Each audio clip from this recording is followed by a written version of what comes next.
సమాజం అంతా ఒకవైపు, భార్యాభర్తలు ఒకవైపు ఉంటారు. ఎవరైనా సరే, ఏ కుటుంబం అయినా సరే. అలా ఉంటేనే సక్సెస్ అందుకుంటారు. అంటే ఇంటి గుట్టు అలా ఉంటుందన్నమాట. సో మీరు అంత సక్సెస్ అయ్యి మీరిద్దరూ ఏకాంతంగా ఉన్నప్పుడు సో ఈ సక్సెస్ని మీరు ఎలా ఎంజాయ్ చేస్తూ ఉంటారు? అంటే లైక్ అంటే మిమ్మల్ని ఆయన నమ్మాడు, ఆయన్ని మీరు నమ్మారు, మీరే నమ్మారు, ఎవ్వరు మిమ్మల్ని నమ్మలేదు, అందరూ మిమ్మల్ని వద్దన్నారు. సో ఒకళ్ళనొకళ్ళు నమ్ముకుని ముందుకెళ్ళారు, అడుగులు అడిగేసుకుంటూ సక్సెస్ అందుకున్నారు. సో మీరిద్దరూ ఆ సక్సెస్ని రైట్ మనం అనుకున్నది సాధించాం, ఆ మార్గంలో వెళ్తున్నాం అన్న మూమెంట్ మీకు తెలిసినప్పుడు మీరిద్దరు ఏం మాట్లాడుకున్నారు? మేమిద్దరం అయితే ఒకటే అంటే అనుకున్నాం. సార్ ఒకటి చెప్పమంటారు, నాకు ఇంకా కంప్లీట్ సక్సెస్ రాలేదని చెప్పేసి నేను ఇంకా ఫీల్ అవుతాను. అట్లీస్ట్ మీరు ఆ పాత్రలో ఉన్నారండి. కృష్ణానగర్ కానీ, మీరు ఈ వెంకటగిరి హిల్స్ కానీ, కృష్ణానగర్ కానీ చూస్తే షారుఖ్ ఖాన్, హృతిక్ రోషన్ వీళ్ళెవ్వరు పనికిరారు అందంలో కానీ. టాలెంట్లో కూడా అంతకు మించి టాలెంటెడ్ పర్సన్స్ బోల్డ్ మంది ఉన్నారు. బట్ వాళ్ళు ఎవరికి అవకాశాలు దొరకట్లేదు. ఉన్న వాస్తవం చెప్తాను. చాలా మంది సినిమా ఇండస్ట్రీలో సక్సెస్ అవ్వాలంటే అదృష్టం చాలా ముఖ్యం.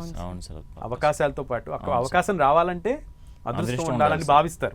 ఎంత మనిషికి ఎంత కష్టం ఉన్నా అదృష్టం కూడా ఉండాలి. సో సినీ ఇండస్ట్రీలో మన టాలెంట్ ఒక్కటే ఉంటే ముఖ్యంగా, అందం ఒక్కటే ఉంటే ముఖ్యంగా. చాలా మంది హీరోలు ఈ రోజు సక్సెస్ లేక ఇబ్బంది పడుతున్నారు, వెనక ఎంత ఫౌండేషన్ ఉన్నా కూడా. సో అందుకే నేను మీకు ఆ విషయం అడుగుతున్నా. సో మీరు సక్సెస్ పాత్రలోకి వచ్చారు, you are on the way. మీరు ఎస్ మీకు ఇంకా వేరే గోల్ ఉండొచ్చు, అది వేరే సంగతి. బట్ మీరు దారిలో ఉన్నారు, మీరు దారిలో పడ్డారు. సో సాటిస్ఫై అవ్వండి అట్లీస్ట్.